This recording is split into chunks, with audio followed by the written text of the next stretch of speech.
Alors, est-ce que vous m'entendez? Oui, tout à fait. Eh bien, super. Comment je fais pour partager déjà? Dans le petit bandeau en dessous, normalement, tu as un Ouais, écran. Ouais, super. c'est bon. Impeccable. Parfait. Alors, je vais donc vous parler du site de Vermonton-le-Doulé, qui a notamment livré un alignement de monolithes.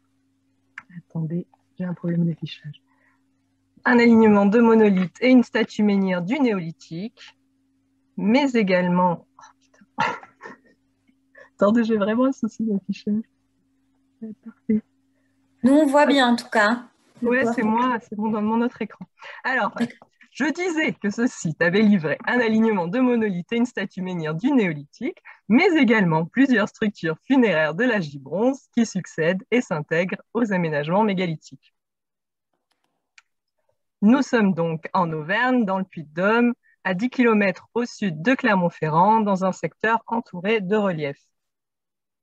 Pour planter le décor, on est par exemple entre le plateau de Gergovie et celui de Coran, et on n'est pas non plus super loin du site présenté par Nina et Agathe tout à l'heure. La fouille a été prescrite en lien avec l'élargissement de l'autoroute A75 et elle s'est déroulée sur une parcelle d'1,6 hectare. C'est un terrain en forte pente sur un versant exposé au sud-ouest. Le site est très érodé dans sa partie haute et très bien conservé dans sa partie basse où il est scellé par plus de 2 mètres de colluvion. Comme je l'ai dit, le site est entouré de reliefs et il est situé à proximité d'un col. Aujourd'hui, le col est emprunté par l'autoroute, mais on peut supposer que ce site était situé sur un lieu de circulation déjà pour les populations du passé. On imagine donc que les aménagements dont il nous reste les vestiges devaient être visibles lors des déplacements ou migrations des populations. Mais alors, de quels vestiges je parle? Eh bien, je suis obligée de vous parler du néolithique pour vous planter le décor. Les vestiges les plus remarquables correspondent à une trentaine de menhirs. Ils forment un alignement qui, comme vous pouvez le voir, reste tout relatif. Ils s'organisent sur un axe nord-sud que l'on a pu observer sur une longueur de 150 mètres, le long du passage du col que je viens d'évoquer. Ils ont en réalité probablement été agencés et réagencés pendant des siècles, voire des millénaires, et forment plusieurs alignements légèrement divergents. Il s'agit presque exclusivement de menhirs de basalte. Le basalte ne se trouve pas naturellement sur le site et chaque menhir a été déplacé sur au moins quelques kilomètres. Ils proviennent de différents sites d'extraction, ce qui pourrait signifier que plusieurs communautés ont été impliquées. Ils sont de taille modeste, proche de la taille humaine, et l'un d'entre eux correspond d'ailleurs à une statue menhir à figure féminine.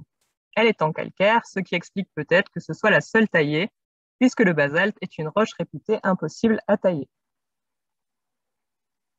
Les menhirs sont associés à d'autres structures, notamment des aménagements de grosses pierres rondes, ainsi qu'à une cinquantaine de foyers à pierre chauffée, dont la majorité s'organise sur une large bande est-ouest dans la pente. Toutes ces structures, ainsi que 2 sépultures, sont datées du néolithique, et 13 datations C14 convergent vers le tout début du néolithique moyen. Si au moins une partie de l'ensemble mégalithique date de cette période, plusieurs indices suggèrent que les aménagements se poursuivent au moins jusqu'au début du néolithique final. Les menhirs restent assurément visibles après cela, mais rien ne prouve qu'il y ait continuité d'occupation. Le site est cependant fréquenté au moins à la fin du néolithique final et durant le bronze ancien, comme en témoignent des indices mobiliers épars et quelques structures en creux. Le véritable retour des aménagements sur le site se fait par un digne successeur des mégalithes. Il s'agit d'un monument érigé à proximité de l'alignement des menhirs qui était encore debout et bien visible. Le monument a été aménagé de très gros blocs de pierre dont la plupart dépassent largement les 20 kg et sa construction a nécessité au moins une trentaine de tonnes de pierre. Certains blocs semblent être des menhirs brisés et il n'y a quasiment aucune pierre pépéritique qui est pourtant une ressource disponible à proximité immédiate du site. La majorité des blocs a donc été importée, mais peut-être depuis une vallée à seulement quelques kilomètres. Il est possible que ces pierres aient été transportées à l'âge du bronze, mais il reste envisageable qu'elles proviennent du démantèlement d'un monument plus ancien. Au centre du monument se trouve un coffrage qui accueille une inhumation. Il s'agit donc d'une sépulture monumentale abritant un unique défunt. Cette tombe est de forme rectangulaire et mesure 14 mètres de long pour 6 mètres et demi de large. Elle est dotée d'une sorte de petit couloir qui s'ouvre vers l'est, mais le couloir est bien trop étroit pour être emprunté, à moins d'être une souris, et il correspond plutôt à un conduit qui n'est peut-être que symbolique. La tombe nous est parvenue incomplète puisqu'elle était originellement entourée d'éléments en bois dont il nous reste les négatifs et les calages. Le sommet du monument a également disparu puisqu'on peut voir des traces d'arrachement entre des grosses pierres laissées en place. Au moins une partie des pierres qui ont été arrachées à l'élévation de la tombe a été placée dans cette grosse fosse adjacente. La fosse jouxte la base du monument, ce qui montre que son emprise restait tout de même bien visible. La sépulture monumentale nous est donc apparue ainsi, plate, mais relativement bien conservée. L'individu qui y a été inhumé n'est pas accompagné de mobilier, mais bon, l'ampleur de sa tombe suffit à prouver qu'il s'agit d'un personnage important. Il s'agit du seul indice d'occupation pour la période du bronze moyen sur le site, à l'exception d'une structure voisine et peut-être ressemblante qui se développe, hélas, hors de l'emprise de fouilles. Plus tard, durant la première moitié du bronze final, de nouveaux monuments funéraires sont implantés à une centaine de mètres plus au nord, mais toujours à proximité du passage du col. Il s'agit de 2 enclos circulaires fossoyés. Celui qui se trouve le plus au nord réutilise des menhirs qui se trouvaient à proximité immédiate, mais ont été pour certains déplacés. L'autre enclos utilise de gros blocs de différentes pierres posés à espaces réguliers sur le tracé du fossé circulaire. Cet enclos contient en son centre une sépulture avec un important aménagement empierré autour d'un réceptacle de bois qui correspondait probablement à un cercueil monoxyle. L'individu portait des éléments de parure, une perle en ambre se trouvait contre les vertèbres cervicales et le sujet avait une bague en alliage cuivreux au doigt. Les 2 enclos funéraires sont reliés par un chapelet de 7 autres sépultures. Pour cette phase, il y a autant d'inhumations que de crémations. 3 crémations contenaient chacune un vase. Ce sont des vases ossuaires dans 2 d'entre elles, alors que la 3e contenait un vase miniature, ainsi qu'un rasoir en alliage cuivreux, ce qui semble être assez rare pour la région.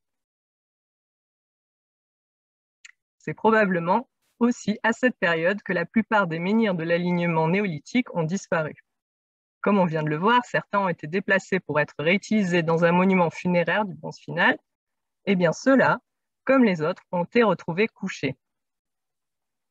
Ils ont été poussés dans de grandes fosses, creusées à leur base et qui semblent liées à une volonté de les faire disparaître du paysage. Un des monolithes, qui est en calcaire, comme la statue menhir, a vu l'une de ses faces cassée en dizaines de morceaux par des impacts répétés. On imagine qu'il devait y avoir quelque chose à voir sur cette face du menhir, mais le travail de destruction a été bien maîtrisé et on ne voit plus rien du tout, malgré un remontage des fragments. C'est peut-être au même moment et dans un but similaire que l'élévation de la sépulture monumentale a été arrachée et enfouie dans une fosse. Les dernières traces d'occupation sur le site sont cependant localisées autour de cette sépulture monumentale. Il s'agit de 8 sépultures à inhumation datées de la toute fin du bronze final. Même ruiné, le monument devait donc être encore visible et exercer une attraction sur la communauté, un demi-millénaire après sa construction. Certaines des architectures funéraires utilisent des pierres qui ont probablement été arrachées au monument et certaines s'installent contre ou sur des menhirs couchés. Le mobilier est absent de la majorité des tombes, mais l'une d'entre elles contenait une pointe de flèche, alors qu'une autre, la sépulture d'un enfant, a livré un vase miniature et un mobilier de parure important, à savoir un collier d'une 50aine de perles, dont une en ambre, 3 bracelets et une bague en alliage cuivreux, ainsi qu'une grosse perle en céramique et un coquillage percé. Pour conclure, le site de Vermonton-le-Doulé a livré des vestiges mégalithiques tout à fait exceptionnels en Auvergne qui sont restés visibles pendant des millénaires. L'occupation de l'âge du bronze a intégré et utilisé ces aménagements, laissant à son tour son empreinte avec des monuments tout aussi remarquables. La sépulture monumentale qui a été construite au milieu de l'âge du bronze est ainsi restée visible dans le paysage et a attiré de nouvelles tombes plusieurs siècles plus tard. Je vous remercie de votre attention. Merci beaucoup. C'est super beau, ce monument. Est-ce qu'il y a des questions ou des réactions?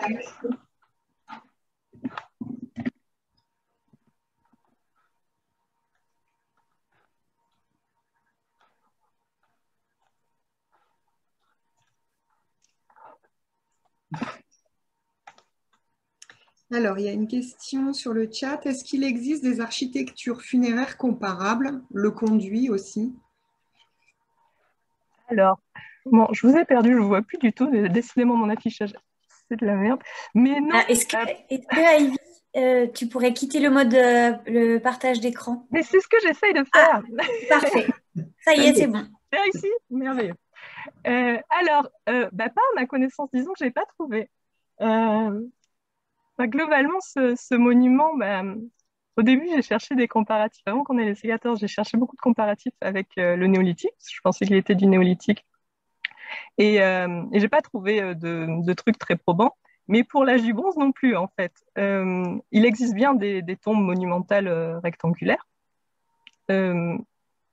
Mais bon, elles ne sont pas vraiment construites comme ça. Parce que moi, ce n'est pas un amoncellement de pierres, c'est vraiment des pierres agencées méthodiquement. Et puis, alors, ce petit conduit, non, moi, je ne connais pas. Mais si vous connaissez, je serais ravie.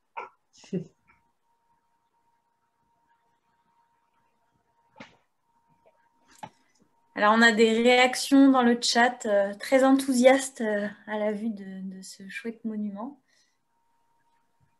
Et il y a Floriane qui demande, est-ce qu'il existe des architectures funéraires comparables? Notamment, elle cible le conduit. Mais c'est ce que je viens de répondre, non? Oui, je l'ai posé, la question. Pardon, c'est moi qui ai bugué. Alors, il y a Bex qui demande c'est quand la publication? Après avoir rendu le rapport.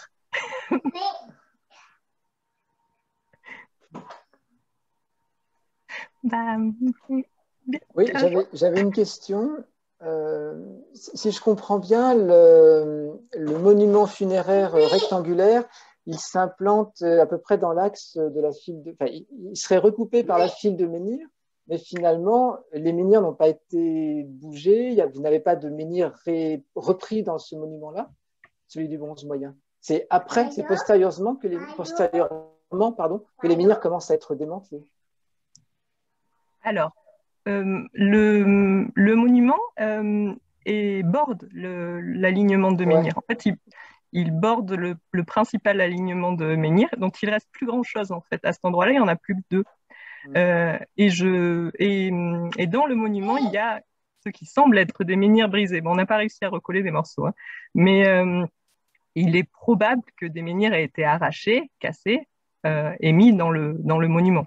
Donc, l'alignement a été perturbé par l'implantation du monument, mais il en restait, et il en restait probablement debout.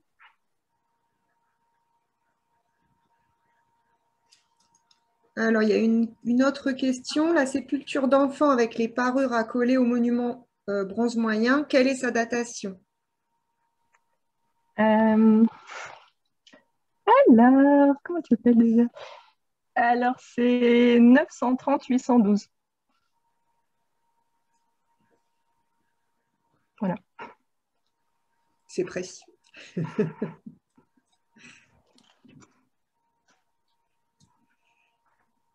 Est-ce que c'est bon pour tout le monde ou il y a encore des questions?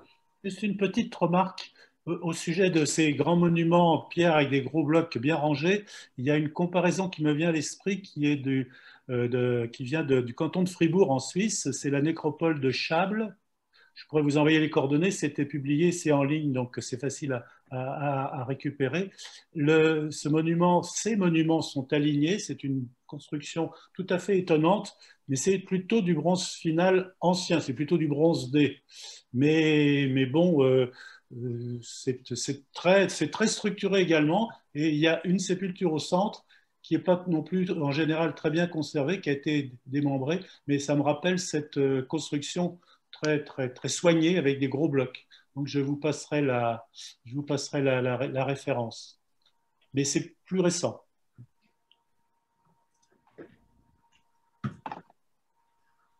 Merci.